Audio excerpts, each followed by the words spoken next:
Welcome in, everyone, to another edition of the GSMC College Football Podcast, brought to you by the GSMC Sports Network. I'm your host, as always, Tommy Brzee. It is Wednesday, December 11th, and we have a great show for you today. We got to get to my postseason awards. I want to go through Coach of the Year, the Broyles Award, Joe Moore, obviously the Heisman, and everything in between. Want to give out all of my awards today. Definitely some that were very, very tough to pick, but I got to my answer. Then we'll get to Quinn, Ewers, and Arch Manning. Obviously, a huge debate as we head into this thing is how much should Arch Manning play? Should he just take over the starting job for Texas? A lot of questions around that thing, and I'll break down some of the issues Texas has been facing and how Arch Manning definitely could help out a couple of things that they have been facing. And then we'll get to a coaching carousel updates. Obviously, the big one is around UNC and Bill Belichick.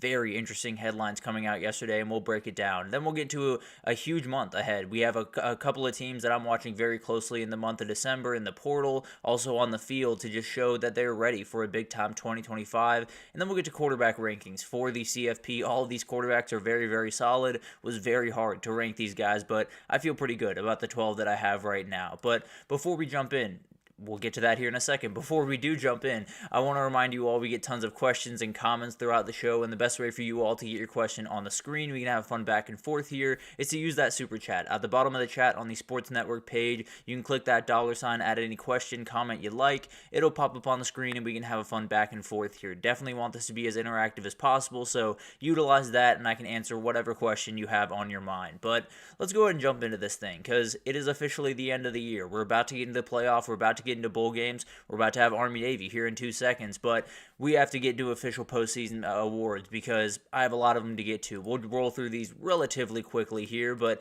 definitely wanted to give you guys an idea of where I stand at the end of all this craziness, at the end of this incredible year. Here's where I'm at, and we'll start with Coach of the Year.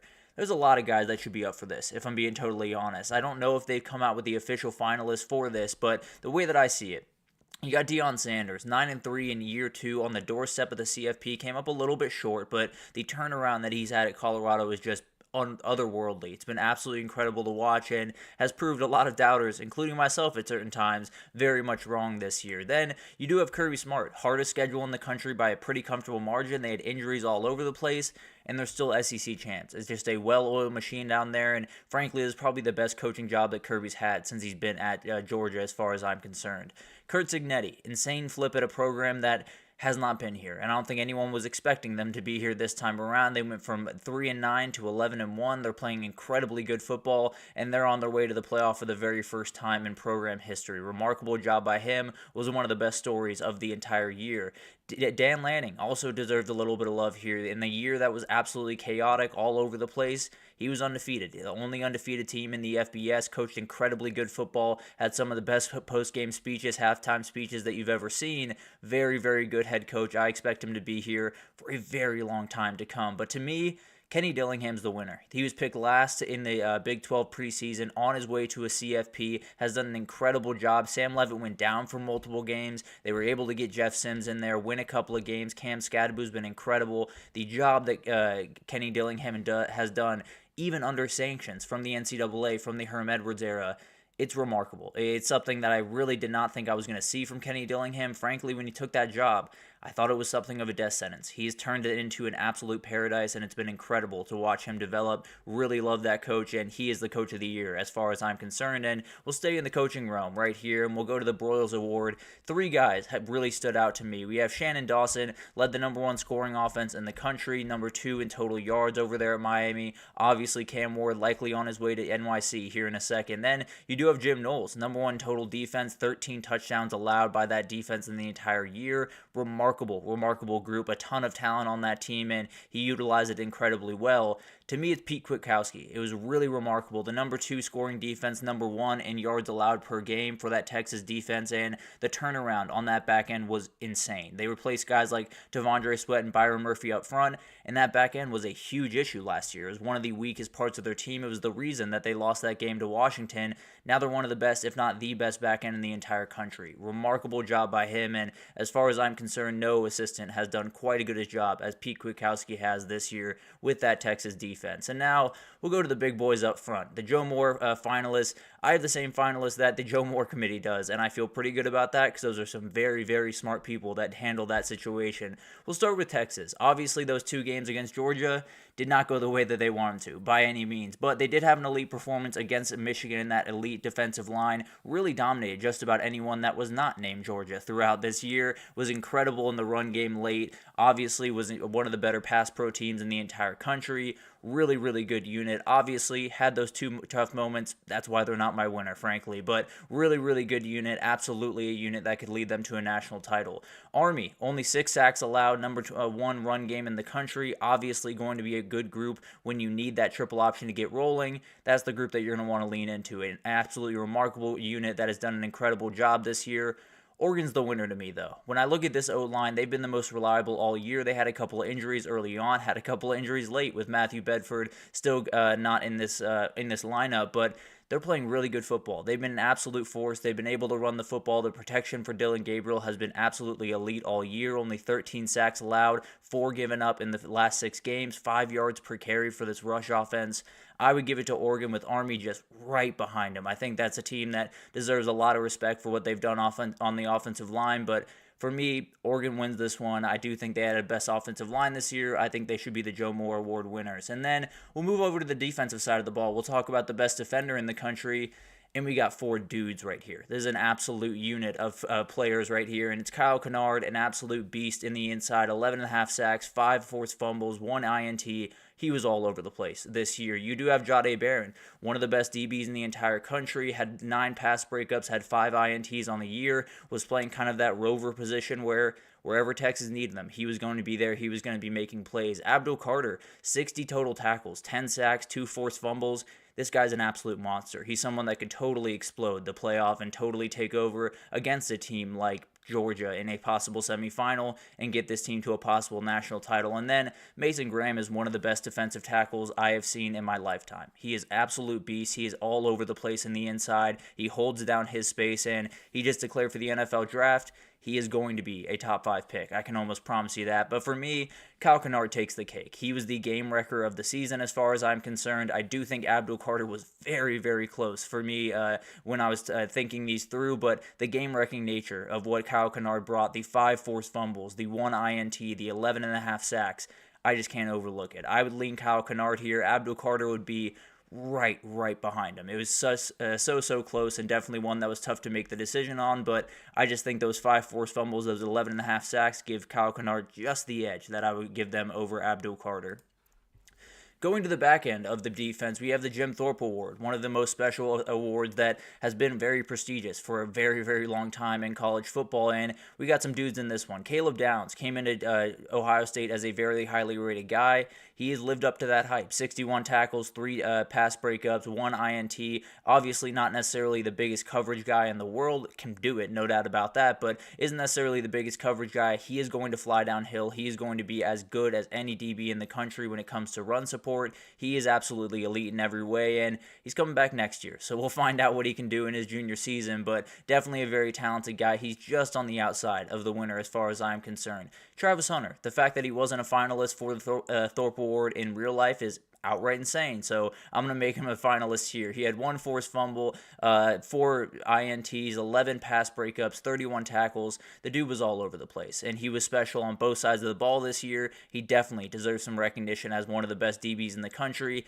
And then Noel Williams has been absolutely incredible this year for Cal. Obviously, didn't have the team success that some of these other guys have had, but 50 tackles, 8 pass breakups, 7 INTs on the year. The dude is absolutely remarkable. He was all over the place in that back end and was a huge reason that Cal was able to stay in some of the games that they probably had no business staying in. Remarkable player and definitely made a ton of plays for Cal this year, but Jahdae Barron's the winner. He was absolutely dominant on the outside as a corner and played just about every single position you could possibly need him to play, was elite in run support, was all over the place, and one of the best instinctual players I've seen in the entire country. Really, really good player. He is my Jim Thorpe Award winner. Probably the biggest gap, as far as I'm concerned, in these awards is this one with Jahdae Barron winning the Jim Thorpe. Davey O'Brien Award going to the best quarterback in the country, and there are a lot of really good quarterbacks here, guys. I mean, you talk about Shedeur Sanders has done an incredible job. Frankly, you can make the argument he should be in NYC right about now. 39 total touchdowns, only 8 picks, almost 4,000 yards passing. The dude's remarkable. It's incredible to watch him play. He will be the number one quarterback off the board in the NFL draft, and got to imagine he's going to find his way to Las Vegas one way or the other.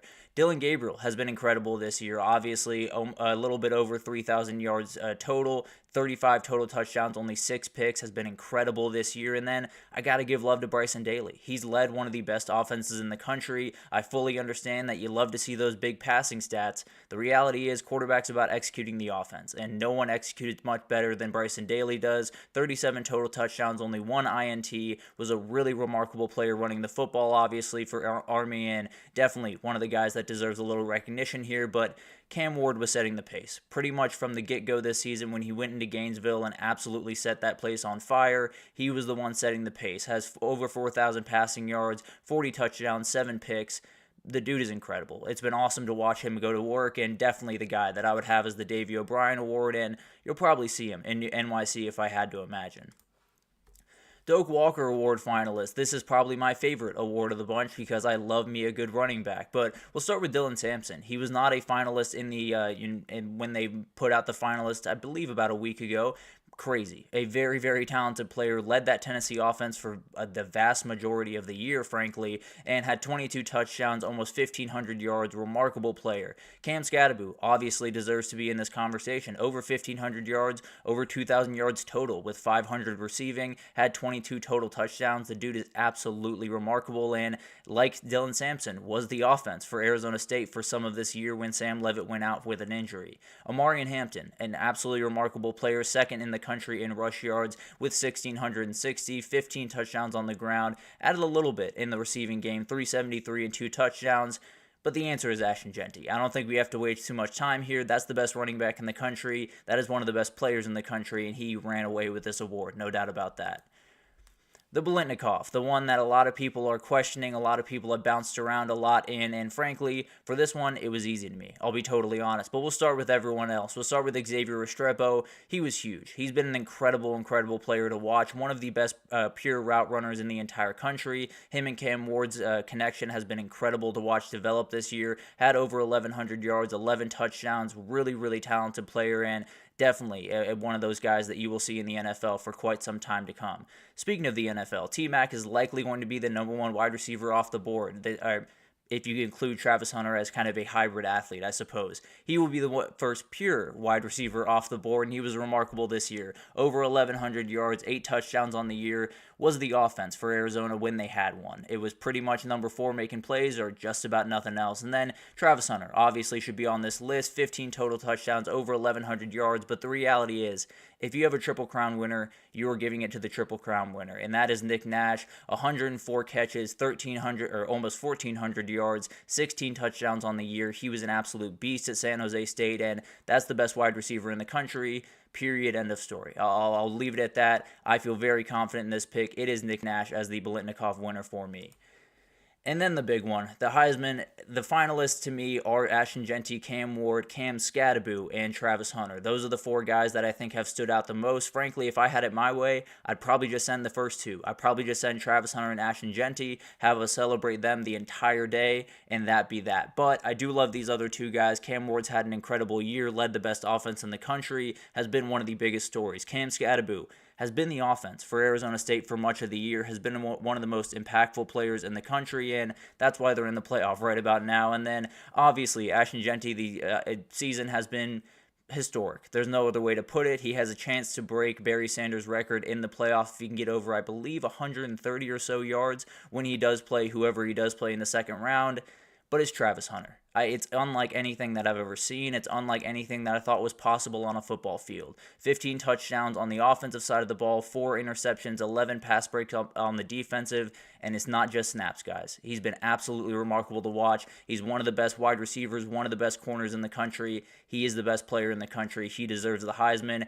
any other year, I would be picking Ashton Jeanty. When you have a guy like Travis Hunter, I just got to lean in that direction. So those are my picks. It was very, very tough to put all this stuff together, especially for some of those, like the Doak Walker Award. Finding the finalists is not an easy thing to do. I know who the winner was going to be, but finding the finalists was very, very tough. The Heisman, I went back and forth a ton, I'll be totally honest with you, but landed on Travis Hunter, feel pretty good about that. But let's take our first break here, and when we come back, we got to talk about Quinn Ewers and Arch-Manning. One of the biggest storylines as we head into this thing is how much is Arch-Manning going to play for Texas, and we'll break it down, some of the issues they've had and what he can bring to the table right after this, so stick with us.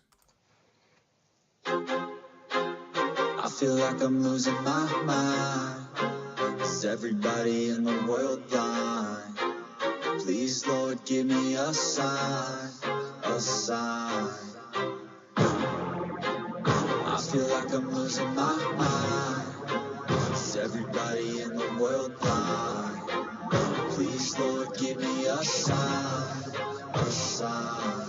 I wanna be the greatest. Everybody on the fake shit. I look around and feel like everybody is the fakest. I make this every day and I'm impatient, hoping one day I blow up from the basement. Statement, the top is so vacant. I don't hear shit that I think is amazing. Waiting for my day when I'm playing sold out shows for 1,000 faces. Hey, give me that crown, get in my way and to be put down. It ain't your place, all this my town. If I want that shit, then I'll get it right now. I'm losing it, the noose it fits. I'm losing shit, a stupid myth. You choose to live or choose to dip. You choose to fight or lose your grip and lose a gift. I feel like I'm losing my mind. Is everybody in the world blind? Please, Lord, give me a sign, a sign.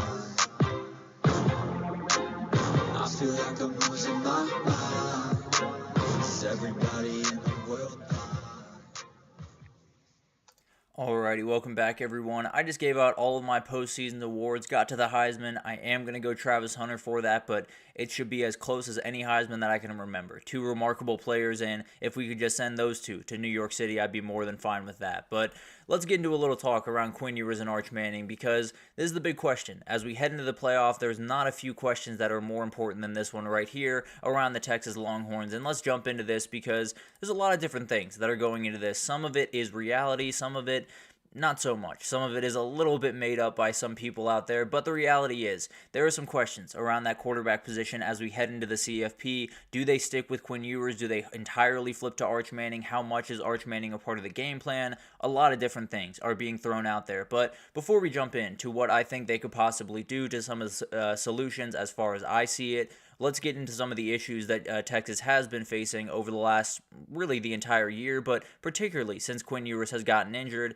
It's been a little bit of an issue for them all year, and it starts with red zone inefficiency. They have been really, really bad in the red zone, especially towards the back end of this season. They're 93rd in the country when it comes to red zone efficiency, and when you look at the plays inside the Georgia 25-yard line, by the way, huge shout out to CJ Vogel for a lot of the stats that I'm going to use here, because he definitely broke this down in great detail, was very, very helpful to kind of break this down this issue a little bit better. But they had 14 plays inside the Georgia 25-yard line on Saturday. Really, really good. You know, you want as many plays as possible.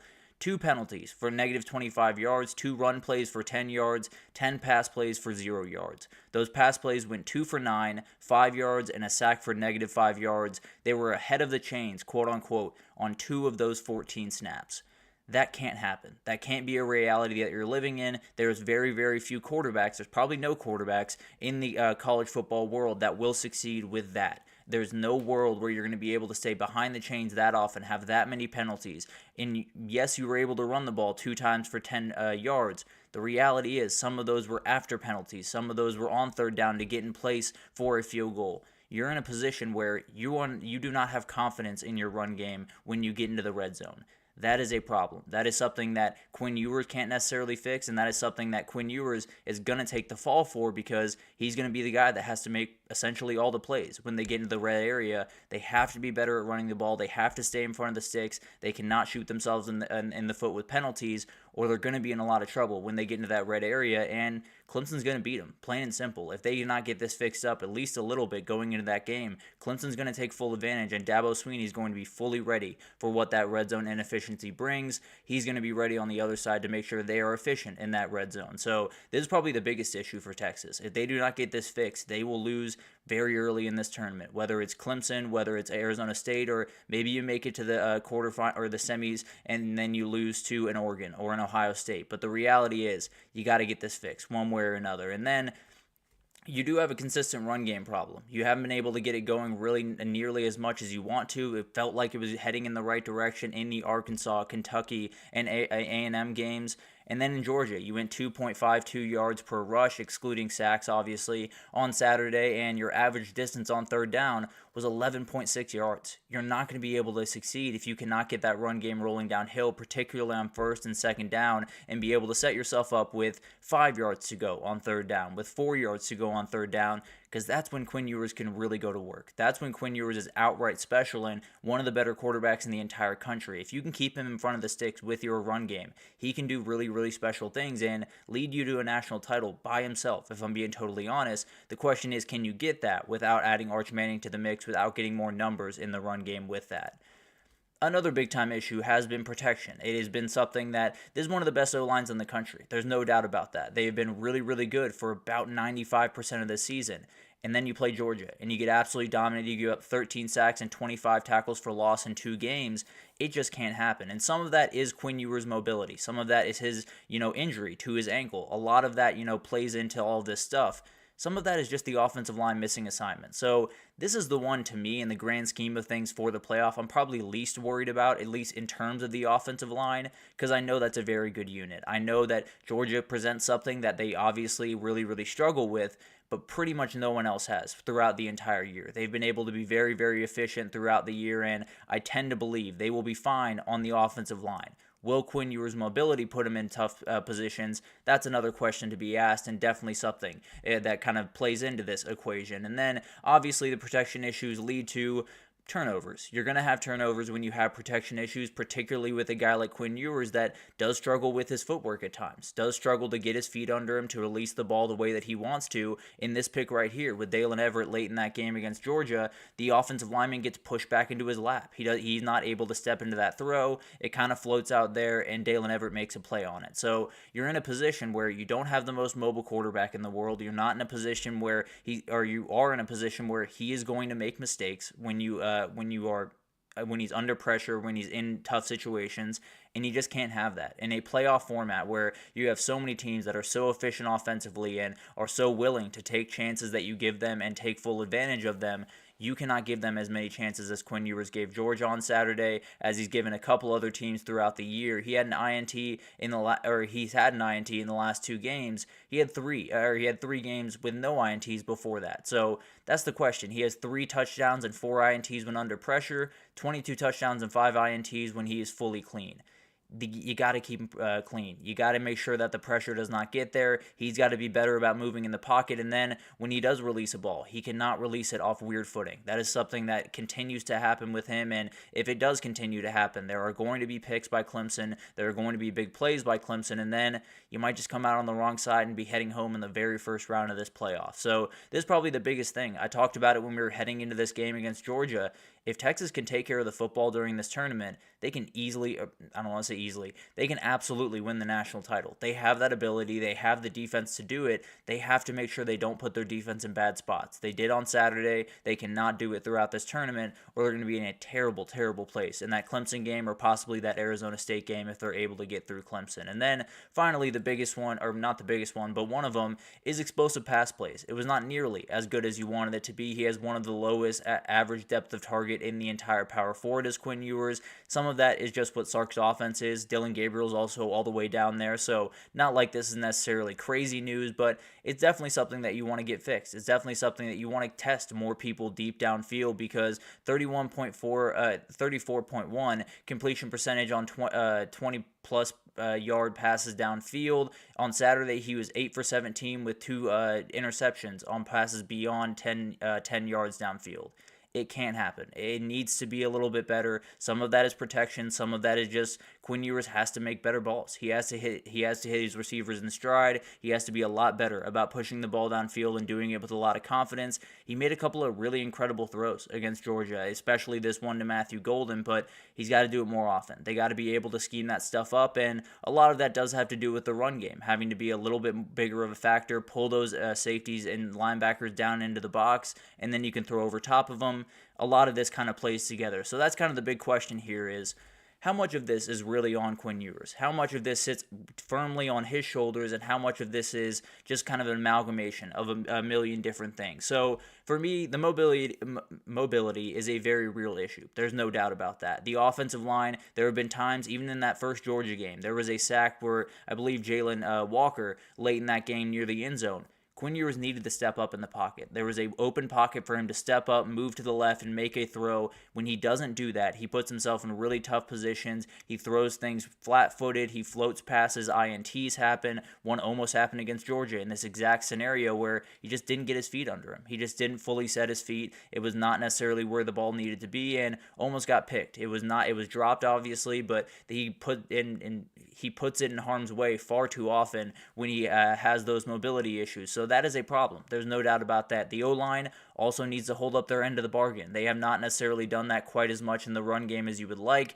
They've missed a couple of different pass pro things that you definitely cannot miss in the playoff, and it's definitely something that if you're not going to have a successful O-line, you're not going to have a successful offense, plain and simple. And then the deep balls are a conversation. There's no doubt about that. You're going to have to stretch the field just a little bit during this tournament. It doesn't necessarily need to be 10 times per game. It doesn't need to be beating them over the top every single play.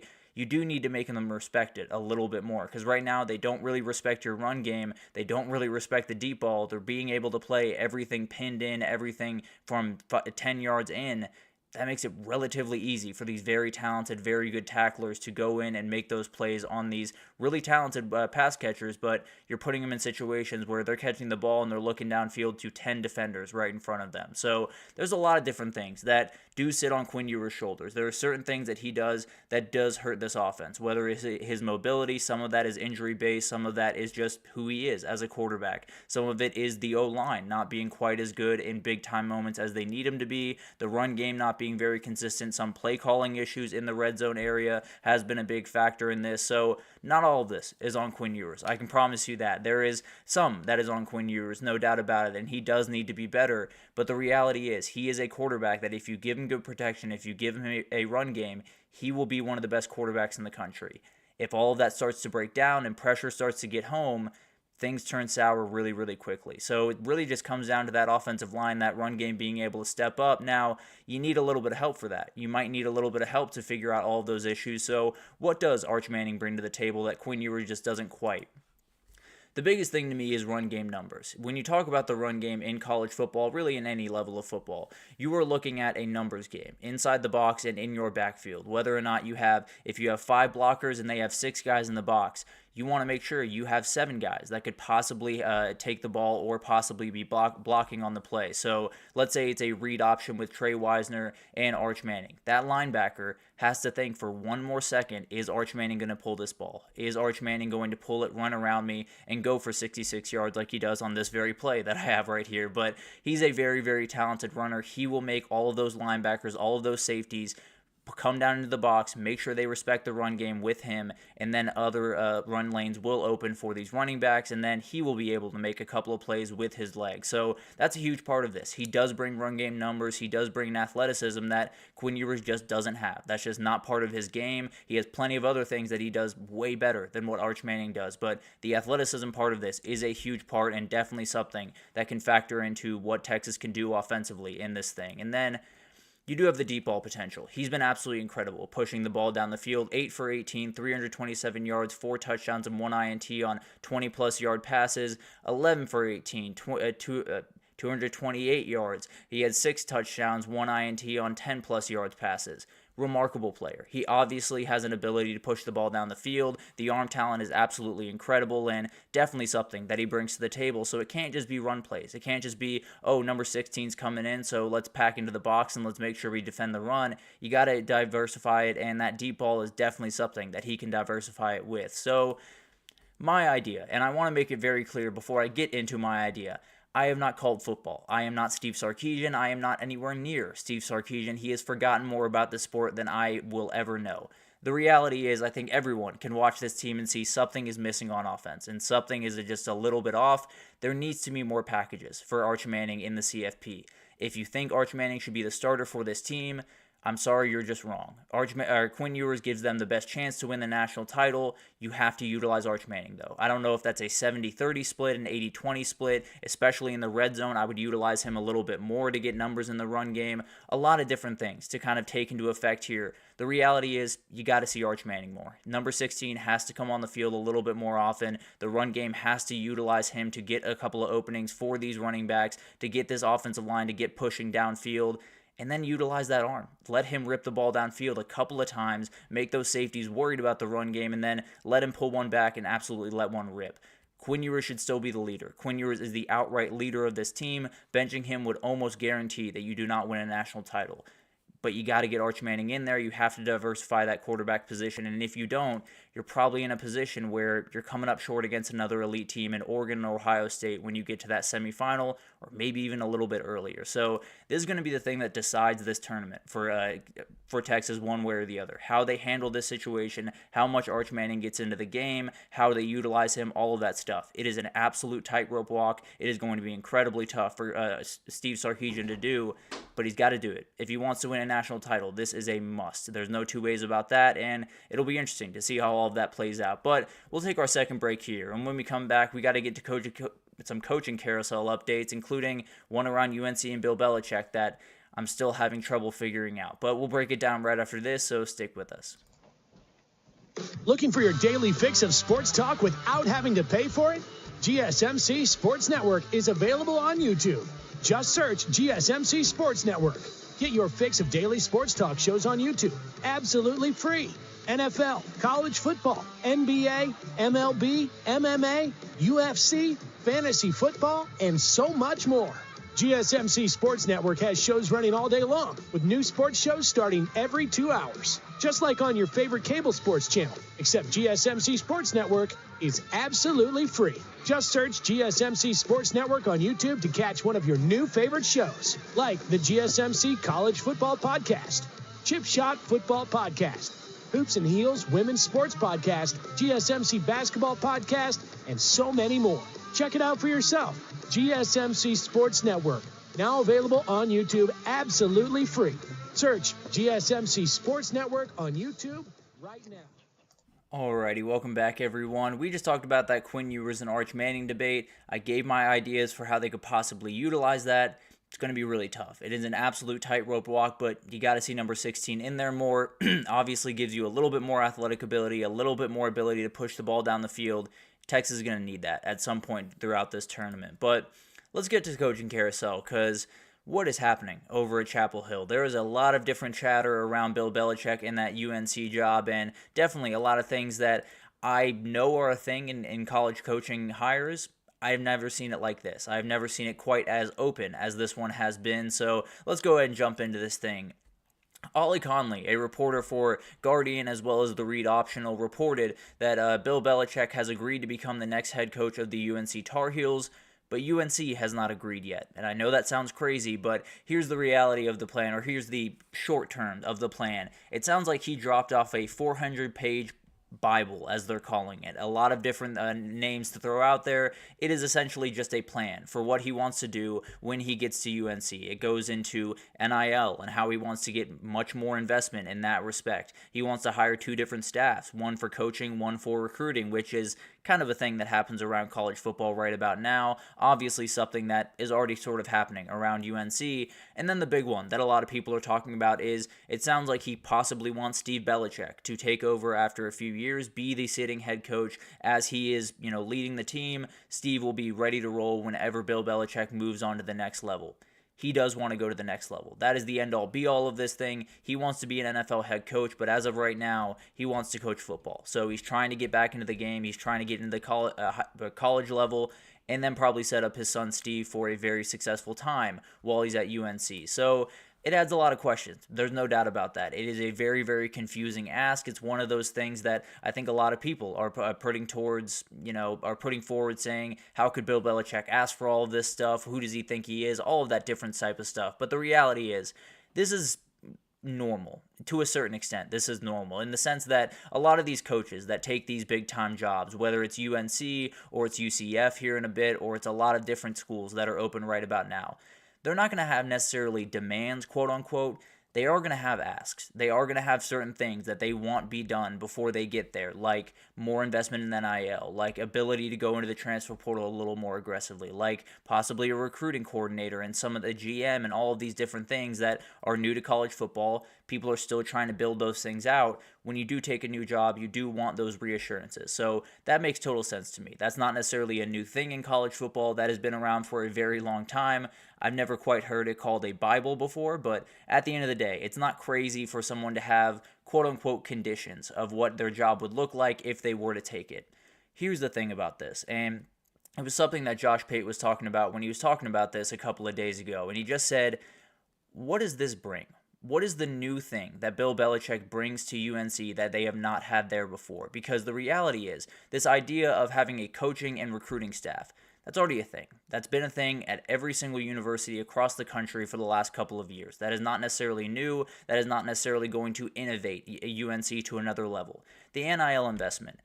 Go ahead and ask Texas how much ground you have to make up in the NIL world. Go ahead and ask Oregon how much ground you have to make up in the NIL world, and the UNC people will say, probably can't do that in a couple of years. That's the reality of this situation. UNC, you're in great shape. I'm not saying that you can't compete with some of these teams in terms of NIL. You got the money, you got the people to do it. There's no doubt about that. But the reality is, are you willing to spend to that degree? Are you willing to go toe-to-toe with guys like Texas, with guys like Oregon, and bid millions of dollars on these very, very talented quarterbacks, very, very talented players all around the country? Is that something that can happen essentially overnight over at UNC? They've already started the fundraising process. Obviously, they've done a relatively good job of doing that. But this is a new coach. He's going to have to build relationships. He's going to have to get everything in place. He's going to have to make sure that these boosters are fully on board, and that's not an easy thing to do. That's not an overly easy thing to do, especially for a coach that is coming down from the NFL level, a coach that, whether we like it or not, some people don't love the attitude of Bill Belichick. I tend to lean towards it, but the reality is there's quite a few people that don't love the way that he carries himself. There's a lot of things that are going to have to happen for this to really go off without a hitch, is kind of what I'm trying to say here. There's so many different hurdles that he's going to have to get over, hurdles that he's been able to get over in the NFL level, no doubt about that. He's incredible at building a group, at putting together a staff, at staying under the salary cap, at doing all of that stuff. Everyone's good at doing all that stuff. Texas is good at doing that. Georgia's good at doing that. Bama's good at doing that. Ohio State, Michigan, Oregon, all of those teams are incredibly good at playing the professional football game. You don't need to go hire Bill Belichick to change the way that you go about your business to become a professional style football or college football program. You can just hire a guy that's already in college football, because that's what college football is now. You don't have to bring a guy down because no one understands what's going on. Everyone's running around trying to figure out how to make this work. People have it figured out. Texas has it figured out. Oregon has it figured out. Pretty much everyone around the country has it figured out. It doesn't need to be Bill Belichick that fixes everything. All of that being said, I've said all of my piece there. I don't necessarily think it is the greatest thing in the world. I think it's something that could possibly put them on path to be a dominant force in college football. I think it could put them in a hole that they could never get out of as well. It's one of those type of hires. I think it is a huge risk-reward type proposition. That being said, the guy can coach football. Let's just be totally honest. He is one of the best, maybe the best football coach that has ever lived. He is a guy that absolutely will get winning football out of you. The question is, will he get winning football out of you for extended periods of time? I'd be a little bit surprised. And you're adding money to a world where you're already going to have to spend $22 million here in a second on revenue sharing.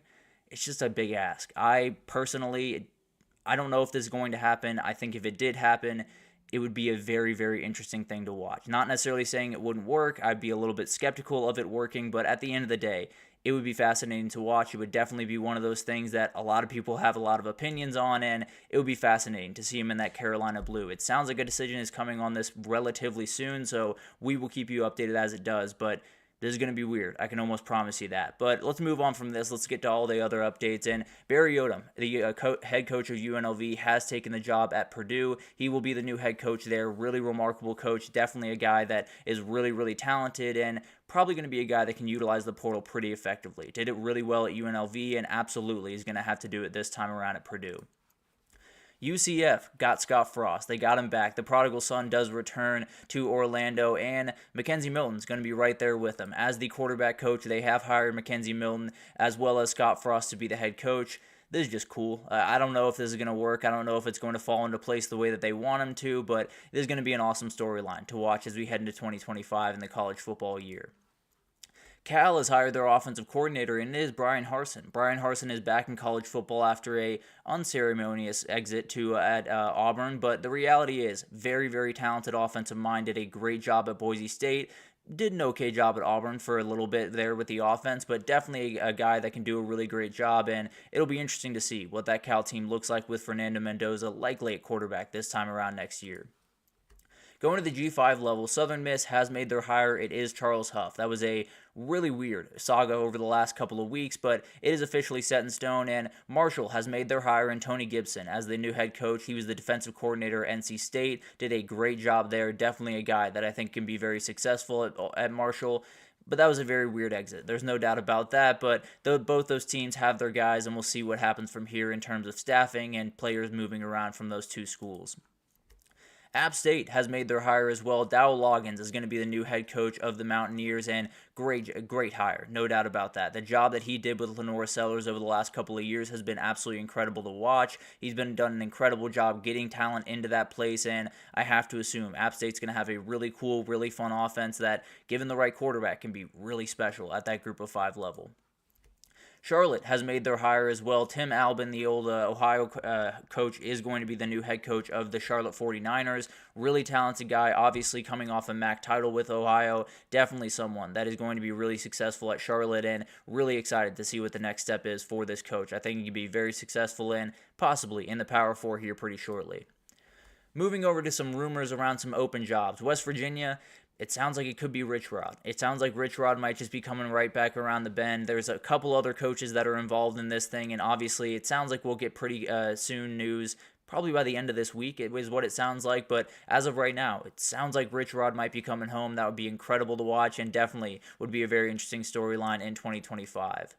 UNLV, they just moved on from Barry Odom. They already got the guy in building. It is going to be Brennan Marion, if I had to imagine. If they let him leave, I'd be shocked. He's a remarkable coach. He probably won't be there for long, if I had to imagine, as the head coach, because there's going to be a lot of Power 4 coaches that are going to want this guy. He's remarkably talented. The offense that he runs is innovative and really fun, and I think he's a guy that continues to rise. Looks like he's going to rise to a head coaching position at the place that he's already at.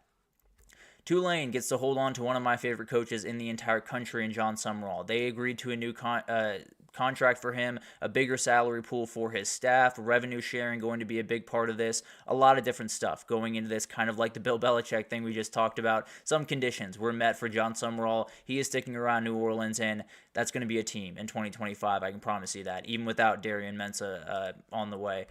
Oklahoma State and Mike Gundy. This was a weird situation last week, no doubt about that. They were in a weird little standoff between, they wanted to give him a little bit of a less of a salary. He was not having much of that, but it sounds like they've come to an agreement. Sounds like there's going to be much more in NIL. The OC and DC hires will decide how good this is going to end up being. Plain and simple, they did not hit last time. They're going to have to hit this time around. And speaking of coordinators, Chip Lindsey is going to be the new coordinator for Michigan at offensive coordinator. He had an elite offense in 2023 with UNC. Very different offense from what Michigan has right now. Still runs the ball very effectively. Omarion Hampton, obviously a big part of that offense, but definitely a guy that can push the ball down the field. Him and Bryce Underwood will be a very interesting fit next year. So a lot of stuff happening around the coaching carousel. That Bill Belichick news is about as confusing as I've ever seen in the college football world, but we'll try to make sense of it. We'll try to give you an idea of what's happening. It could possibly break today, could break tomorrow, could just go off into the ether, and then they hire someone totally different. So we'll update you on all of that stuff as it happens, but let's take our third break. And when we come back, we got to talk about the month of December and the teams that need to dominate it. A lot of teams that are looking in the portal, a lot of teams that are looking all over the place. We'll talk about what they need right after this, so stick with us.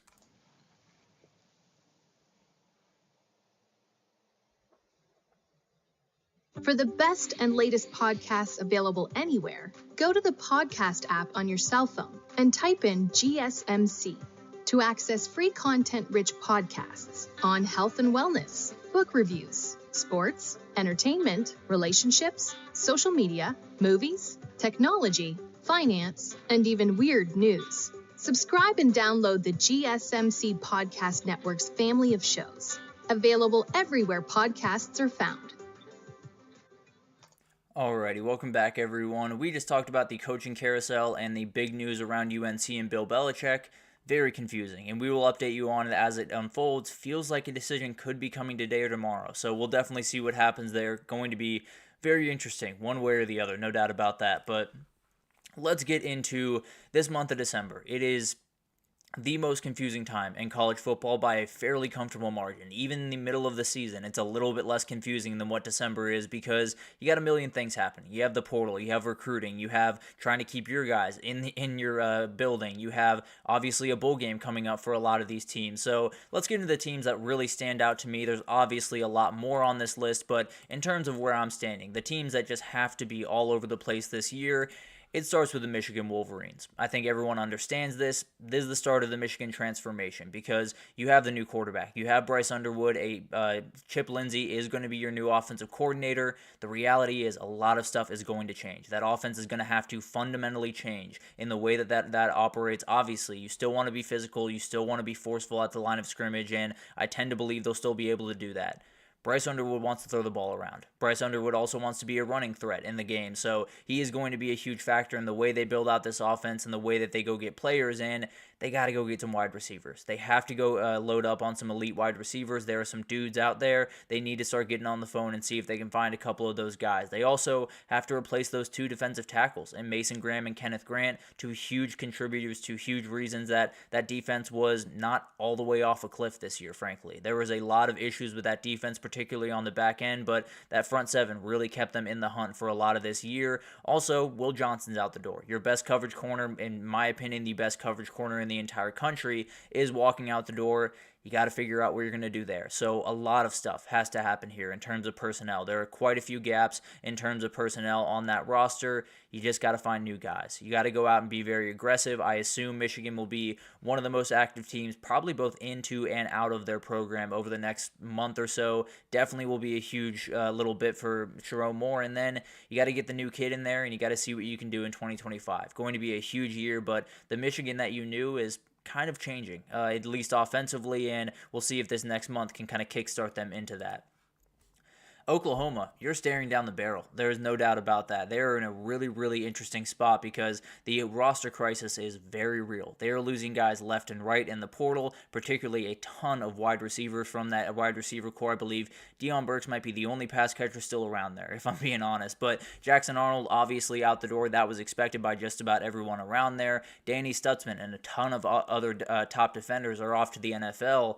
You got to be really active in the portal. You have to go out and get guys. They did a relatively good job pulling in a good high school class, but you need wide receivers, and you need them very, very badly. This is a very deep group. This is a group that you absolutely can get a couple from and be very successful, but the reality at the end of all of this, if you make all the right decisions, if you hit all the right buttons, you're probably going to have a very, very new defense. You're going to have an entirely new wide receiver core. You're going to have a new quarterback. You're probably going to need to get a lot of new offensive linemen. It's going to be tough. They have the ability to bounce back next year, get to 9-8 wins, something like that. But the reality is you got to hit the right buttons in the next month. And even if you do that, the work is still very much ahead of you, and it's definitely going to be really tough. Oklahoma is always going to be a team that can bounce back and have a huge year. But when you look at that roster right now, there is a lot of work that needs to be done in the next month. And then you got to really get to work to make sure that everything falls into place the way that you want it to.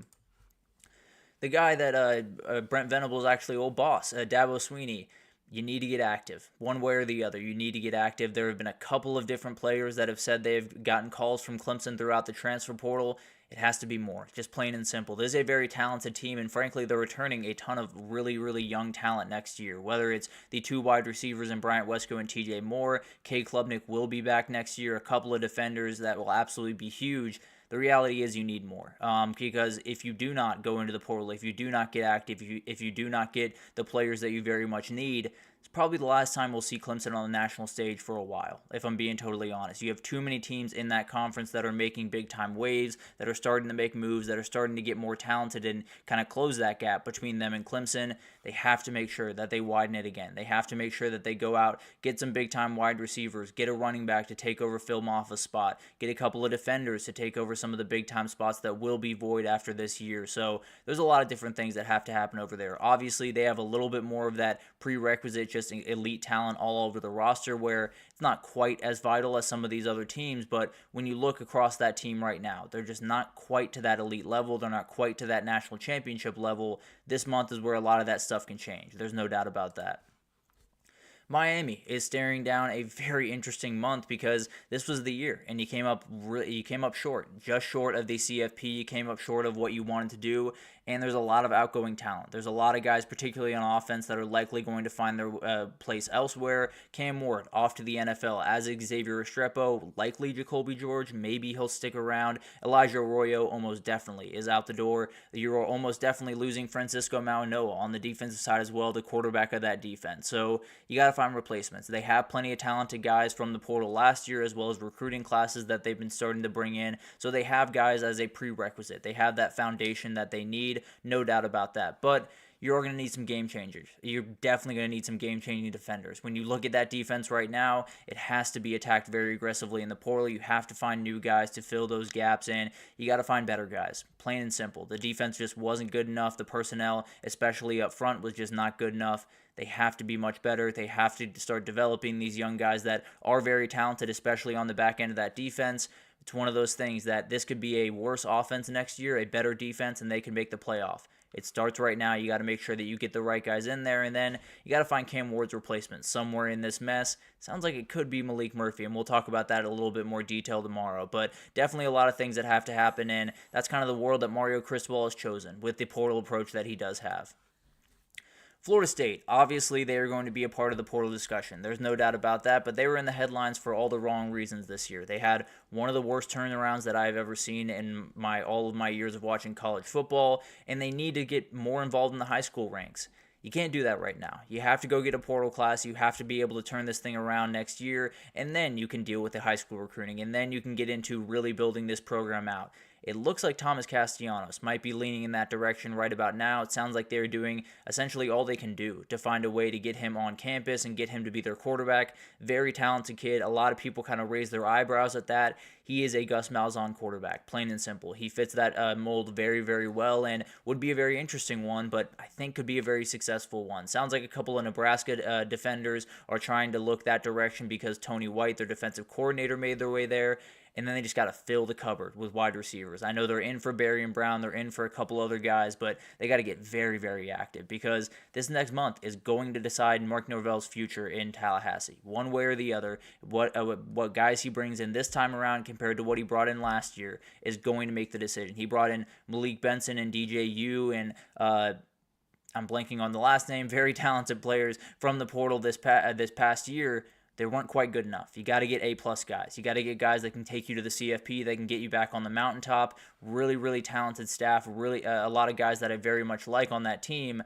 You got to build it out, and you're losing guys kind of left and right. It's going to be a very busy month down there in Tallahassee.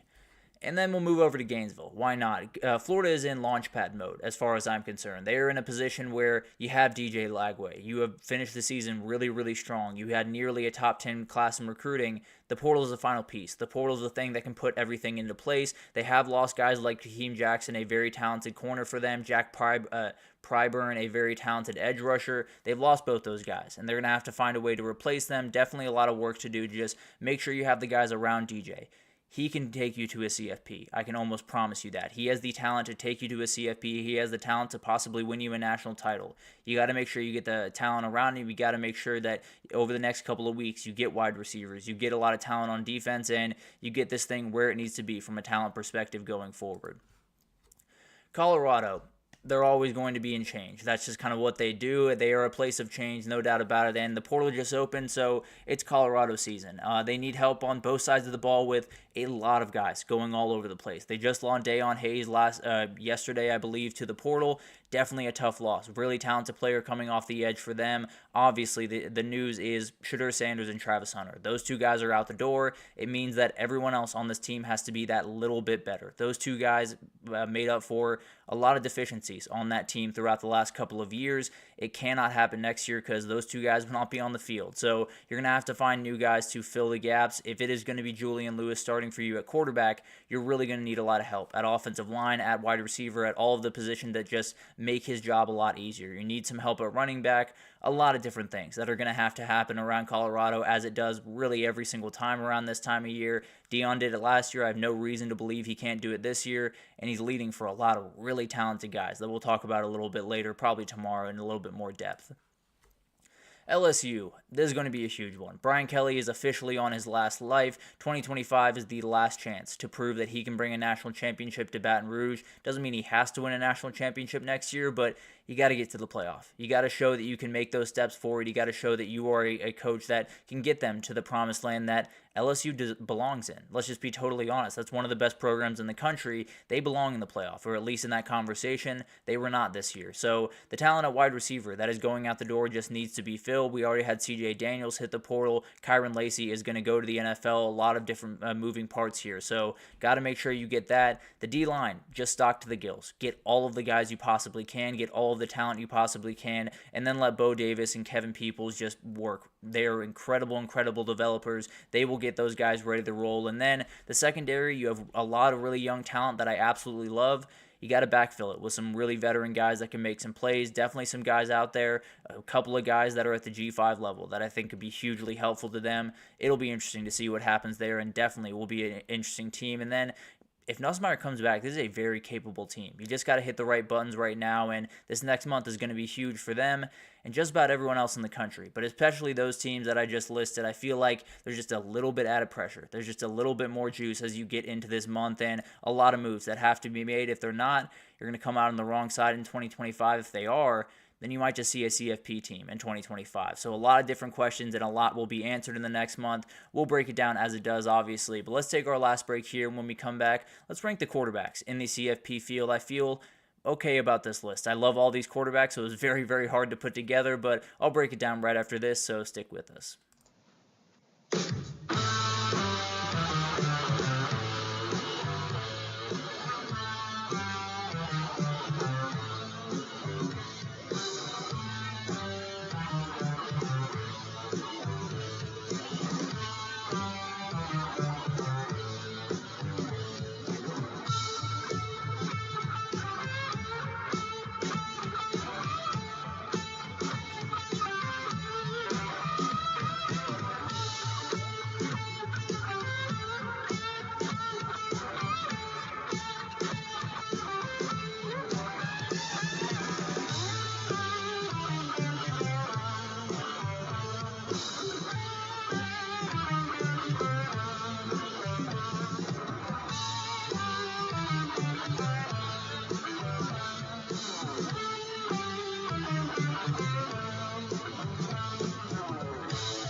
Alrighty, welcome back everyone. We just talked about the teams that just have to be active over the next month. Get a lot of guys in the portal. Make sure you backfill those positions because 2025 is going to be huge for a lot of these coaches, for a lot of these teams to prove that they can make it to the CFP in some way or another. But let's get to my quarterback rankings. We got the CFP rolling up. I want to make sure I get to essentially all my rankings. We'll probably do the coaches tomorrow if I had to be honest. So a lot of different things coming over the next little bit, but let's get into this. And this is a tough list to put together. I'll be totally honest. I love a lot of the guys on this list. They bring so many different skill sets to the table, and there's really not that dominant force in this group. There's not the Cam Ward. There's not the Shedeur Sanders. There's not the guy that is outright number one and no question about it. So a lot of different things to kind of go into here, and number 12 was probably the easiest of the bunch. No disrespect to Maddox Madsen, he is definitely the worst quarterback in this thing. Very capable, very talented player, especially with him expanding the run game throughout the year. He is someone that can make a lot of plays.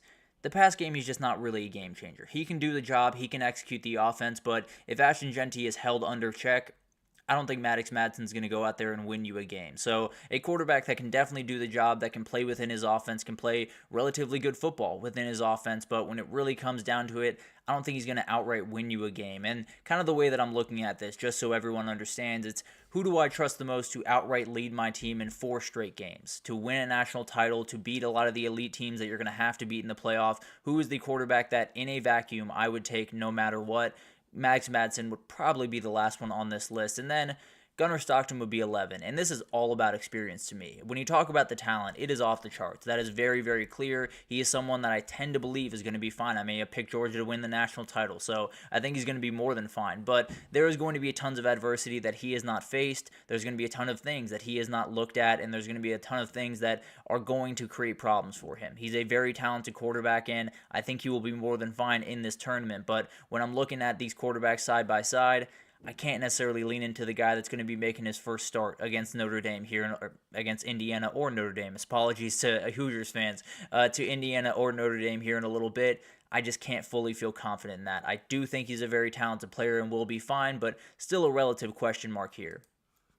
This is the one that hurt me, because I really want Sam Leavitt to be higher on this list. I think I probably could slide him up a couple of spots if I'm being totally honest, but he's a special player. He has that moniker of a gamer as far as I'm concerned. He is the guy that if you need 8 yards, he's going to find a way to get you 8 yards, even if his arm falls off in the process. He's a very, very talented player. To me, the only difference here is experience. He's not necessarily been in these moments. He's not necessarily played at this level, and it's definitely going to be a big time adjustment. If Cam Scadaboo is totally stonewalled in one of these games, let's say they play Texas, and Cam Scadaboo goes for 40 yards rushing on 20 carries. Is Sam Leavitt going to be able to pick up the slack? Is my only question there. Very talented player. I could very well see him becoming one of the darlings of this thing and be in my top 5 rankings when we redo this thing at the end. But very talented player. I'm a little bit worried about the experience gap between him and some of the other players in this thing.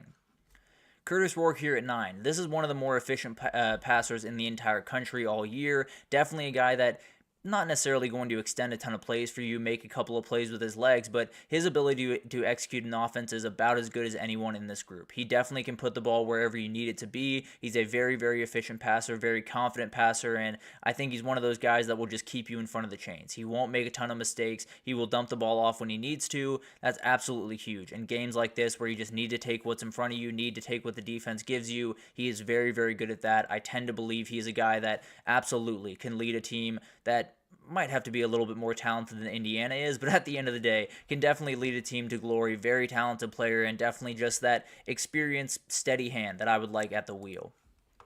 Riley Leonard, kind of cut from the same cloth. He can make all the plays in the world. There's no doubt about that. I am worried about his ability to make that one huge throw that he is going to have to make at some point next Friday. I can almost promise you he's going to have to make a play throughout that game with his arm. He's very experienced. He's very smart. Can he rise to the moment when it's needed if that run game is shut down? Does he have the ability to take over a game with his arm and make all the plays that's necessary? I'd be a little bit surprised if I'm being totally honest. I really like Riley Leonard, but when I look at this offense, it's if you can run the ball, all well and good. If you can't, it could fall apart pretty quickly. Nico Iamaleava here at 7. I think he's probably the most talented quarterback in this entire thing. From a pure talent perspective, he's an absolute beast. He can do everything you possibly want him to do. He can absolutely extend plays with his legs. Kind of an underrated part of his game, honestly. Very, very talented player, and definitely a guy that can make defenses think about that part of his game. But the arm is where the money is made, no doubt about that. And when I look at this guy throw the football, it's one of those things where I don't care if it's 3rd and 15. I don't care if it's 3rd and 18. He can throw an absolute missile on the dime, on a dig, on a slant, on a post, whatever you need. He can put the ball where it needs to be. Now, he has been a little bit inefficient when it comes to throwing the ball downfield, and that's definitely a worry for me. But when you're talking about just executing a 2-minute drill and having to put the ball where it needs to be on out routes, on slants, on digs, on all of those different things, this is the guy that can absolutely do it. He has the highest ceiling of anyone in this thing. If he steps up and makes the plays downfield, this is a team that can win a national title with him at the helm. I can absolutely promise you that. The talent is ridiculous. He just got to put it all together at the right moment. Will Howard here at 6. This is the wild card to me as far as I'm concerned. There is some questions about his ability to step up to the moment to make the big plays down the stretch of a game because he struggled with that throughout this year. He made a couple of big-time plays against Penn State, also made a couple of big-time mistakes. So this is kind of the wild card, could go either direction. But when I look at this kid, he has so much experience. He feels like his mentality is exactly the way that you need it to be as you head into a tournament like this. I think he's a very confident guy, and I think he's someone that is just going to give you what you need. I think he's going to play very, very tough. I think that run game is going to be hugely important for Ohio State, and he's just that hard-nosed guy that I don't think is going to be denied in a lot of big-time moments here. I really like him. I understand there's some worries around him, no doubt about that, but when I look at this tournament, when I look at what you need, a lot of it is just about having a clear head. This guy has that. There's no doubt about that. Cannot wait to see what he can do in this tournament, and he very well could be the guy lifting the trophy at the end of this thing. Kevin Jennings is the most dynamic playmaker in this entire tournament at quarterback. He is absolutely incredible with his legs. He can do just about everything you need him to do, can make all types of throws, and when I talk about a guy that I think can lead me to 4 straight wins against elite opponents, if he has the guys around him, he can do just about anything you need him to do. He is so dynamic, he is so different, and he's one of those guys that you need to dance around and make a play on 3rd and 10. There's no one I'm picking before this kid. He is absolutely incredible to watch and definitely one of those guys that is a little bit of a wild card, definitely can make some mistakes here and there, but when I look at his entire season, he has only gotten better. The arm has only gotten more confident and more talented, and then the athletic ability is just different in every sense of the word. I would have Quinn Ewers here at 4. The criticism that Quinn Ewers has gotten a lot of times is very fair. To be totally honest, the other side of that, he is one of the most experienced, talented throwers of the football in the entire tournament. The dude can put the ball pretty much wherever you need it to be put. Down the field, it's a little bit of a worry, but when you have those digs, when you have those slants, when you have those out routes, that ball is coming out before the guy's broken. It's going to be on his chest, and it's going to be really, really accurate 9 times out of 10. Very, very talented quarterback. The mobility is definitely a concern for me, but if I'm in a 2-minute situation and I just need a guy to make anticipation throws, stay on schedule, be on target the majority of the time, I'm leaning toward Quinn Ewers. Very, very talented quarterback. The running is not going to be a factor for him necessarily. There's plenty that he can do with his arm in those big-time moments to make plays. Cade Klubnik, I would have here at 3, and this is one that some might question. The ability with this kid is absolutely ridiculous. He can do just about everything you need him to do on the football field, and I think he has some of those qualities that can just make him thrive in a single elimination type format that we have, and he did it in high school. He won multiple state championships, was a remarkable player in those games. He has a little bit of experience in this type of format. It's going to be interesting to see what he can do, and his legs are going to be a real factor. It was a huge factor for Clemson this year, especially if they don't have Phil Maffa against Texas. It's going to have to be a big factor, and when I look at this guy, he can make the deep ball passes, he can make all the passes in the world, and he has a little bit of ability to scoot. I really like Cade Klubnik. I think he's one of the better quarterbacks in this thing, and I think he's one that kind of create a little bit of a wild card and take the world by storm as we head into this thing. Drew Aller, this was very close between the number 1 and 2, but I have Drew Aller here. He might have the best ability of any quarterback in the CFP. He's absolutely remarkable. There's not a thing he cannot do with the football in terms of passing, and then he really can scoot. It's not necessarily the biggest part of his game, but he absolutely can run the ball. He absolutely can get out and make some plays with his legs when they're needed, but the reality is he can fit the ball into any window you want. He has probably the strongest arm of anyone in this thing, and when I look at this kid, he just gets better and better. As you watch him play, I'm really excited to see what he can do. He is someone that can take over a game. I really do think he has that in him. It'll be awesome to see if he has to do that and if he's able to do that when he does. So he's my number 2. Dillon Gabriel's my number 1. We talked about all this different stuff throughout this. We talked about poise. We talked about how important that's going to be, being experienced. We talked about having your legs, being able to run the ball. We talked about being pinpoint accurate when you need to, and we talked about going through your progressions and being very smart with the football. He does all of those things. He's very, very good. within the system, to be totally fair, but regardless, he is very good at getting the ball out of his hands very quickly, putting it on target. He's also can extend plays with his legs. He can make plays that way. He absolutely is someone that keeps the ball out of harm's way. He does everything that you could possibly want a guy to do in a single elimination tournament against some of the elite teams in the country. It's just about avoiding mistakes. It's just about making the play in front of you. It's just about doing the thing that makes the most sense at that very moment. Sometimes it's pulling the ball down and running. Sometimes it's just taking that little dump off to the running back. Sometimes it is ripping it deep and throwing that deep ball. And he, although not necessarily elite throwing that deep ball, absolutely has the ability to make those plays, absolutely can advance the ball down the field. And when I look at all of these quarterbacks, there's so many different things that all of these guys have. There's so many different variations of what they can do on the football field. Dillon Gabriel seems to have about all of them. He's very, very talented with his legs and his arm. He makes all the plays in the world, keeps the ball out of harm's way, and has that steady nature that you absolutely have to have in the playoffs. So ranking these quarterbacks was really tough. I love all of these guys. Sam Leavitt, as I'm looking at it right now, I'd love to bump him up to 8, maybe even 7. Very talented kid. I think a gamer-type player that could really thrive in this type of format. But I feel pretty good about the list that I have. I think Dillon Gabriel setting the pace, and then everyone else is pretty close behind him as far as I'm concerned. But that'll do it for this edition of the GSMC College Football Podcast, brought to you by the GSMC Sports Network. Your support means a lot to us, so please remember to subscribe to the show, leave a positive review. It does make a huge difference. Also, follow us on Facebook, Twitter, TikTok, Instagram, all the social pages for all the content and updates you could possibly need. We have great people covering every sport you could possibly want. So in the world of sports, come on over to GSMC and we have you totally covered. But thank you once again for listening. I will be back tomorrow to break down who exactly I think can actually win the national title from the CFP teams, my Navy Army breakdown, a lot of different things happening on tomorrow's show, so I will see you then.